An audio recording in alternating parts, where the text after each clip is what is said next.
Luzes, câmera. Fala galera, tudo bom com vocês? A gente segue aqui do Tamandaré com mais um Projeto UERJ, eu, professor Ávila, de História.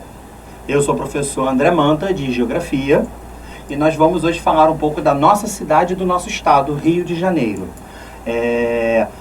Vocês sabem que quando os portugueses chegaram aqui, o nosso território já era ocupado, ele não era desocupado. Já tinham várias tribos indígenas.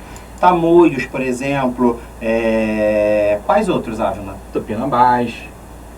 Pichinchas, tucunaré. Não, tucunaré é peixe, ou é tribo? Não é peixe. É peixe, mas uma atenção que eu falei do tucunaré. Por exemplo, Jacarepaguá, jacaré pequeno.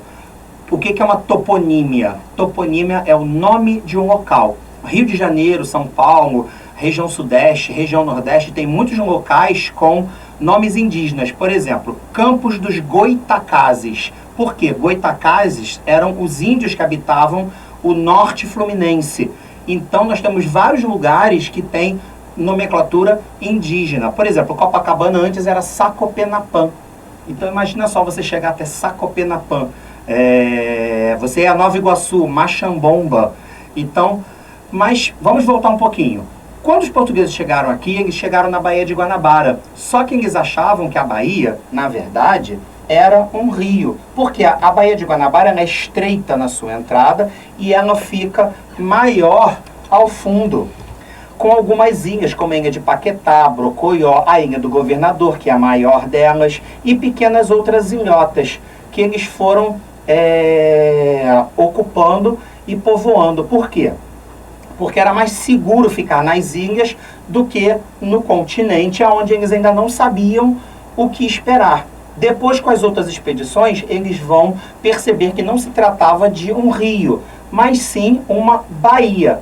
Como eles chegaram aqui no mês de janeiro e acharam que era um rio, nossa cidade se chama São Sebastião do Rio de Janeiro. Se eles tivessem chegado em outubro, nossa cidade seria Rio de Outubro. Vocês conseguem imaginar Rio de Outubro? Não, né? Rio de Janeiro é o nome mais bonito, até porque janeiro é o mês que o professor aqui nasceu, entendeu? Mas vamos falar um pouquinho da fundação da cidade, professor Ávila. Beleza. Professor Manta, sabe a origem da palavra carioca? Sei. Né? Posso falar? Não, pode falar. Posso falar? Isso é legal porque tem a ver com o termo indígena que o Manta acabou de falar. Lembra que eu falei que os portugueses preferiram ficar nas ilhas do que no continente, que era mais seguro? Só que dessa vez não eram portugueses. O Rio de Janeiro foi invadido pelos franceses. E eram franceses que viviam no sul da França. E lá se tem o hábito de botar cal na casa para deixar ela toda branquinha. Para quê? Para refletir o sol e o interior ficar mais fresco do calor abrasante do Mediterrâneo. Coitados, eles saem do Mediterrâneo achando que é quente, chegam aqui e descobrem Bangu. Mas aí... Fritou um ovo no chão. Não é? E aí eles fazem as casas. Os índios que estão olham aquela casa branca e veem as pessoas de pele branca. Então, carioca. Oca, casa, né? Casa de branco, ou casa do branco. Então é por isso que quem nasce na cidade do Rio de Janeiro, carioca. Quem nasce no estado do Rio, vem do latim, flumen. Flumen significa rio. Então, habitante do Rio, fluminense. Por isso. Mas vamos então agora entender um pouquinho da fundação da nossa cidade. Beleza. O professor Manta falou, né, da questão da França, né? A gente tem um francês... Na verdade, sim, voltando um pouquinho antes no Tratado de Tordesilhas, né, esse novo mundo, o mundo ele foi dividido para dois países, que a gente já falou numa outra aula, Portugal e Espanha, e alguns países ali da Europa, alguns reinos ficaram de fora, inclusive a França. A França era um reino que contestava, por exemplo, o Tratado de Tordesilhas, e por várias vezes tentou invadir territórios aqui na América. Tentou, né, enfim, aqui no Rio de Janeiro, fundar a França Antártica, né, um comandante chamado Nicolas de Villegagnon. O Villegagnon tentou, né, invadir, né, eles chegaram a invadir em 1555 aqui, né, como o Manta falou, na Baía de Guanabara, formar a França Antártica. Na verdade, tinha até um propósito nobre por conta das guerras religiosas lá na Europa. A ideia do Villegagnon era formar aqui uma colônia bem laica, lógico, dentro das religiões europeias. Os franceses permaneceram aqui por aproximadamente 10 anos, cara, mas aqui era território lusitano, português, né? Foram 10 anos ali até os franceses, então, ali serem expulsos, né, pelos portugueses. E tem uma característica que o Manta falou da questão indígena. Você teve a Confederação dos Tamoios, um índio chamado Araribóia, né? Tem lá a sua escultura lá em Niterói, olhando para a Baía de Guanabara. Nessa Confederação dos Tamoios, eles resolveram apoiar então os portugueses para expulsar os franceses da Baía de Guanabara. Até na época você tinha um governador geral, né, que era o Mendes Sá, e o seu sobrinho, o Estácio de Sá, foram os grandes responsáveis então por expulsar os franceses. E a nossa cidade então ali fundada em 1º de março de 1565. Nome da cidade que o professor Manta falou corretamente. Tem muita gente que não sabe o nome, né? São Sebastião, do Rio de Janeiro, em homenagem ao rei de Portugal, São Sebastião, que é um santo também. Se vocês olharem aqui a foto, ó, tem o Pão de Açúcar, nesse pontinho aqui que liga o que hoje é a Enseada de Botafogo ao Oceano Atlântico, hoje aqui nós temos o bairro da Urca e o Instituto Militar de Engenharia, o IME. Mas foi aqui nesse pedacinho entre a Baía de Guanabara e o Oceano Atlântico que foi fundada a cidade. E aí ela passa a crescer por Botafogo, Flamengo, Centro, Glória, e vai se expandindo na direção do que hoje nós chamamos de Zona Norte, né? Essa expansão aqui no entorno da Bahia. Villegagnon, ele fica numa ilha que hoje é onde fica o nosso aeroporto do Santos Dumont. Beleza. O professor Manta falou bem. Você começa então a formar vilas e freguesias, né? Um bairro, né? Hoje a gente tem o bairro da freguesia e tal. Vilas e freguesias espalhadas ali, né, no entorno da cidade de São Sebastião do Rio de Janeiro. Caminhando mais um pouquinho, em 1763, uma data muito importante. O Rio de Janeiro passa a ser capital do Brasil, na decadência, né, da economia da cana-de-açúcar, na ascendência da economia mineradora aqui na região do Sudeste e Minas Gerais. O Rio de Janeiro, estrategicamente, ali como uma região próxima, né, dessa parte do ouro, passa a ser então capital do Brasil, desculpa.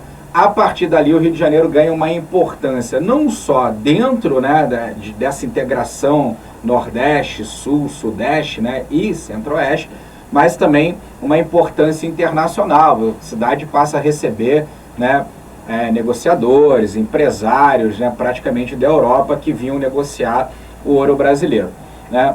Caminhando mais um pouquinho ali já, né, para a parte dessa transição do Império para a República, a gente tem um outro ponto importante que é a economia do café dentro do Segundo Reinado, né, já no interior, que depois o professor Manta também vai falar um pouquinho dessa interiorização, que é o Vale do Paraíba, né, cara, essa região que liga, né, esse eixo Rio-São Paulo, essa economia cafeeira, inclusive Vassouras, né, foi, né, chamada de capital econômica do Brasil. Quer falar um pouquinho dessa parte? Depois eu falo, vamos continuar com a sua linha. Beleza, né? Segue o raciocínio então. E aí dentro desse conceito, né, você começa a ter esse crescimento por conta da economia do café. Ainda no Vale do Paraíba a gente tem aquela linha do plantation, né, latifúndio e monocultura, ainda dentro do trabalho escravo, né? A gente viu numa outra aula que depois quando migra para o Oeste Paulista, esse processo já muda. Confere lá na outra aula, né, dessa parte. Mas, enfim, falar um pouquinho, né, de uma outra parte histórica que é bacana, da revolta da vacina.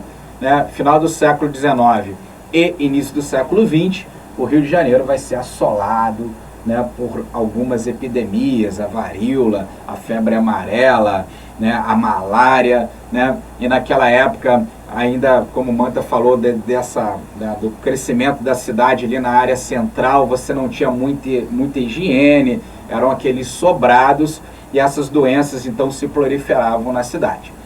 A gente vai ter ali o Pereira Passos, né, e o Rodrigues Alves, né, prefeito e presidente do Brasil, lembrando que o Rio de Janeiro era a capital, né, elaborando projetos, logicamente, para poder combater essas epidemias. E um deles, na verdade, veio a vacinação com o médico Oswaldo Cruz, né, daí da Fundação Oswaldo Cruz, que desenvolve, né, a vacina. Só que as pessoas, cara, se recusaram a vacinar, né? Tem vários motivos, enfim, a própria falta de informação, alguns achavam que a vacina era algo indecente, enfim.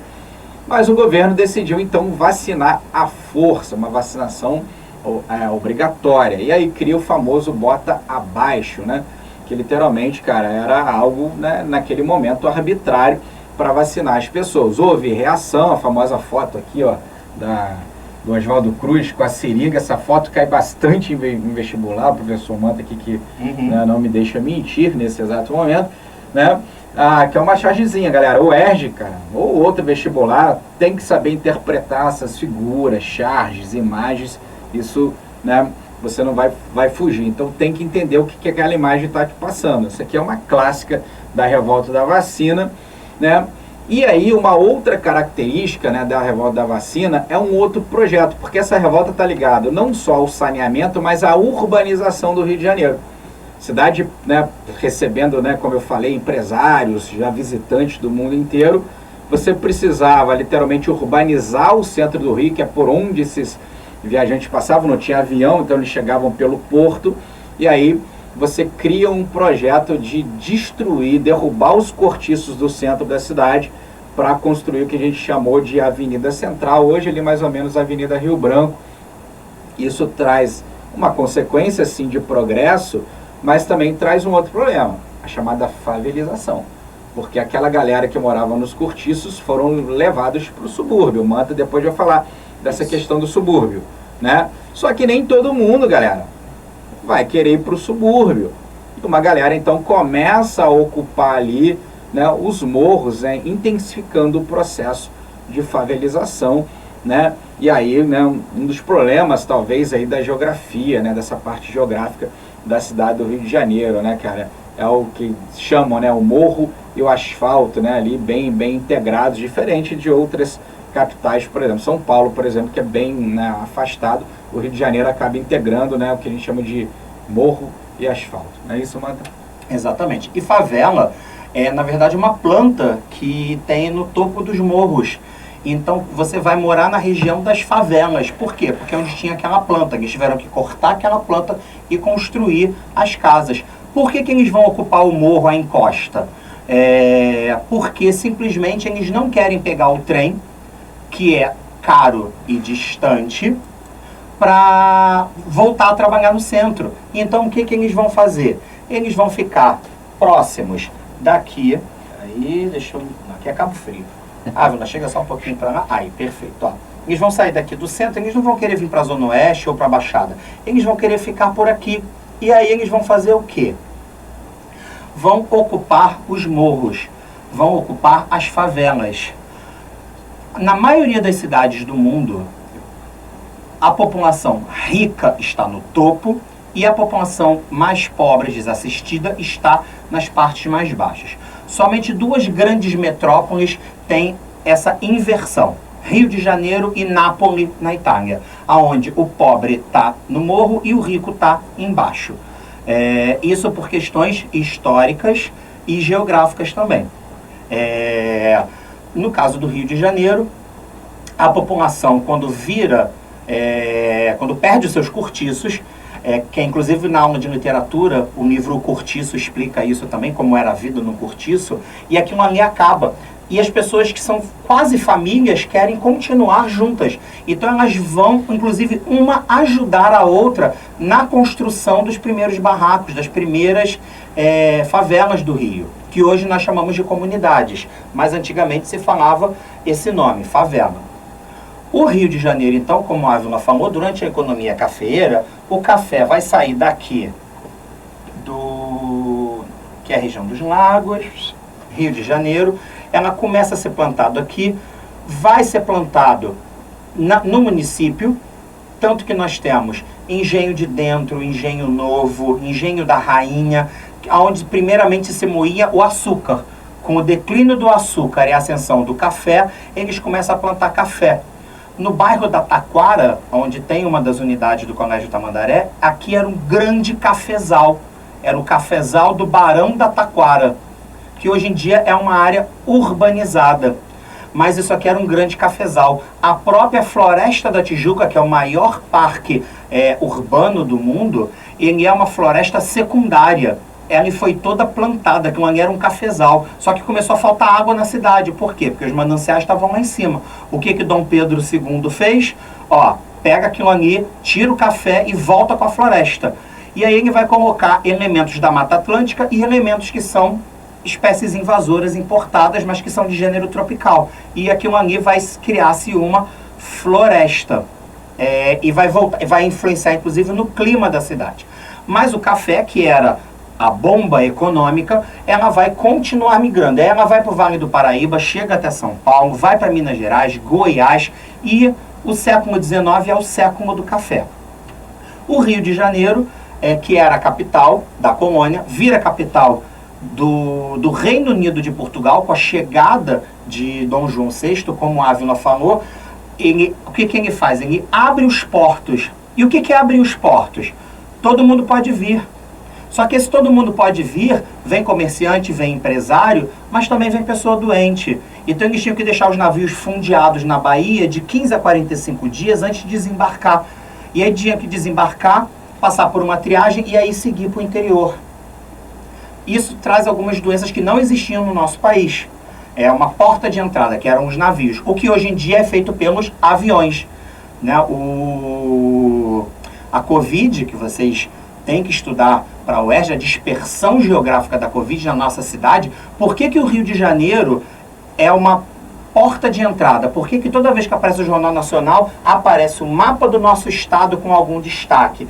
Porque é a principal cidade turística do país. De cada 10 turistas que entram no Brasil, 8 vêm para o Rio de Janeiro. Então, as chances de uma nova variante de qualquer doença chegar primeiro no Rio de Janeiro vai ser aqui. E o nosso estado, ele vai, então, se destacar nesse aspecto. É que eu pensei aqui outra coisa. Gente, isso faz parte. Caminhando mais um pouquinho, a gente chega ali em meados do século XX, a gente vai ter a mudança em 1960 da capital, né, o JK funda uma nova capital, Brasília, e aí entra o que a gente chama de estado da Guanabara, não é isso, mano? Isso. Aqui no mapa, vou pedir para você chegar um pouquinho para lá. Obrigado, Ávila. O que hoje é o município do Rio se torna um estado da Guanabara. A capital do estado é Niterói, do estado do Rio. E durante o verão, que é muito quente, a capital era transladada para Petrópolis. Galera, imaginem se hoje o Rio fosse capital. Vocês pegam um ônibus do Rio de Janeiro para Caxias, ia ser uma passagem interestadual. Se o Rio de Janeiro ainda fosse Distrito Federal ou estado da Guanabara. Então, entre 1960 e 1975, esse estado existiu. Só que o Rio de Janeiro, ele é um centro polarizador do estado. A população sai do interior, não só do Rio de Janeiro, mas como do Nordeste, de Minas Gerais, de Goiás, de outras partes do país, e vem para o Rio de Janeiro atrás de estudar na antiga UEG, que era a Universidade do Estado da Guanabara, que depois se converte na UERJ, buscar emprego, buscar trabalho, buscar melhor condições de vida. A cidade incha. Até os anos 1940, o Rio de Janeiro era a maior metrópole do hemisfério sul. A nossa cidade é uma cidade global, porque justamente ela era uma cidade de destaque. Quando você ia para debaixo do Equador, nenhuma cidade tinha mais de 1 milhão de habitantes, nenhuma cidade era tão visitada ou era tão importante. Ela era a capital do maior país, da maior economia, seguida por Buenos Aires, na Argentina. Hoje ela é o quê? O centro econômico voltado para o turismo e para a cultura. E o nosso estado, ele vai então ser unificado. Eu pego o Rio de Janeiro, pego a Guanabara e unifico eles. A capital sai de Niterói, volta para o Rio de Janeiro, acaba essa história do governo subir para Petrópolis no verão, ele fica centralizado no que hoje é o Palácio da Guanabara, e aí eu passo a ter no Rio de Janeiro duas estruturas, o governo do estado e o governo municipal. Falar um pouquinho, né, da economia, né, do estado, A gente pode destacar no sul do estado, com Volta Redonda, né, com a Companhia Siderúrgica Nacional, né, uma das maiores siderúrgicas do mundo. O norte do estado, né, com a produção de cana-de-açúcar, região de Macaé. Mas... Só que hoje a cana-de-açúcar não é mais tanto para açúcar, Sim. ela é mais para etanol, para combustível. Temos também Cabo Frio e Araruama, que nós somos o segundo maior produtor brasileiro de sal, perdemos apenas para o Rio Grande do Norte. O sal, que é muito importante para a economia dessas cidades. E o nosso estado é o maior produtor de petróleo do país. Tanto que é a sede da Petrobras, do Banco do Brasil, de grandes empresas como a Odebrecht, estão sediadas na nossa cidade. Justamente porque de cada 10 barris de petróleo produzidos no Brasil, 8 saem do Rio de Janeiro. Isso torna o nosso estado, apesar de pequeno, muito importante para a economia nacional. E é por isso que tantas questões relacionadas a meio ambiente, turismo, cultura, caem no vestibular da UERJ. Vocês têm que se atentar sempre a essas notícias. Não podem ficar desantenados, galera. Ver jornal, ler revista, estar sempre pesquisando tudo o que acontece, principalmente nesses âmbitos. Por exemplo, um acidente ecológico de petróleo vai afetar diretamente a nossa praia, vai afetar a praia de Macaé. Por que eles recebem royalties? O que é isso? É uma compensação por ter uma área explorada. Porque se acontece um acidente ecológico, essa população ribeirinha, essa população pesqueira que vai sofrer com aquilo. E isso é um problema histórico na nossa cidade, principalmente por conta da falta de higiene que se tinha até o início do século XX, e que infelizmente a gente vê isso até hoje, quando cai uma chuva mais forte, você vê saco de lixo boiando pela cidade, e aí tapa bueiro, dá enchente, dá esses problemas, são problemas urbanos, mas isso fica para uma outra aula, uma aula de problemas urbanos da cidade do Rio. E a evolução da nossa cidade, desde a época da colônia até hoje, então ela passa por vila, cidade, capital da colônia, capital do império, Distrito Federal da República, ela vira um estado e ela volta a ser um município. Então essa seria uma linha do tempo do nosso estado, do Rio de Janeiro e da nossa capital. Que o nosso estado, está aqui as divisões, nós temos o Norte Fluminense, o Noroeste Fluminense, a chamada região dos lagos, a região serrana, a região metropolitana, que é a segunda maior do país e a 26ª maior do mundo, são mais de 17 milhões de pessoas. Manta, Rio de Janeiro é mega cidade? Não. Nós temos quase 7 milhões de habitantes. Para ser mega cidade, nós teríamos que ter 10. Ah, mas eu li que tem 17, porque aí eu vou somar com São Gonçalo, que tem 1.100.000, Caxias, que tem quase 1 milhão, Niterói, que tem meio milhão. Eu vou somando todas essas cidades da zona metropolitana e chego aos 17 milhões.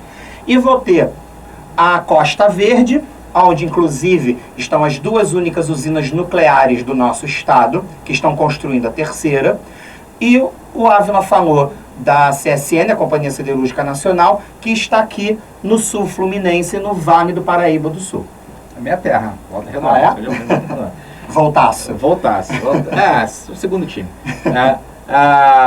Mas o Rio de Janeiro continua lindo? Continua lindo, mas o carioca tem que fazer a parte dele. E vocês fazem a parte de vocês estudando, que o vestibular da UERJ vem aí, nós estamos aqui para auxiliar vocês. Beleza. Quer falar um pouquinho do funk, dessa parte cultural? O funk é patrimônio imaterial. Manta, o que é isso? Gente, Arcos da Lapa. Arcos da Lapa eu posso ir lá e tocar. Ele é material. Ele é um patrimônio que eu vejo e toco. A música, a culinária, a cultura, o sentimento, ele é uma coisa imaterial. Eu não posso tocar, mas eu posso o quê? Sentir. E aí, o funk ele se torna, dentro do Rio de Janeiro, a gente tem que combinar o passinho, assim não dá. Dentro do Rio de Janeiro, ele se torna o quê? Uma característica do carioca. Funks nacionais, vários artistas brasileiros saem do Rio de Janeiro, despontam para o mundo, levando essa cultura, esse jeito carioca de ser. Beleza. E, cara, essa questão cultural sempre cai no vestibular, tanto que já caiu naquela música Som de Preto, de favelado, mas quando toca ninguém fica parado, né? Justamente para falar desse patrimônio imaterial da cidade do Rio de Janeiro. Beleza, galera? Vamos terminar dançando funk? Vamos terminar dançando um clássico. Gente, se liguem aí nas próximas aulas da UERJ. O Manta vai seguir aí com várias aulas de geografia para vocês. Beleza? Falando sobre o nosso querido estado, a nossa cidade. E boa prova, né? Boa prova, ótima galera. prova para vocês. Estudar. Beleza, galera? Vamos lá encerrar com o funk então, ó.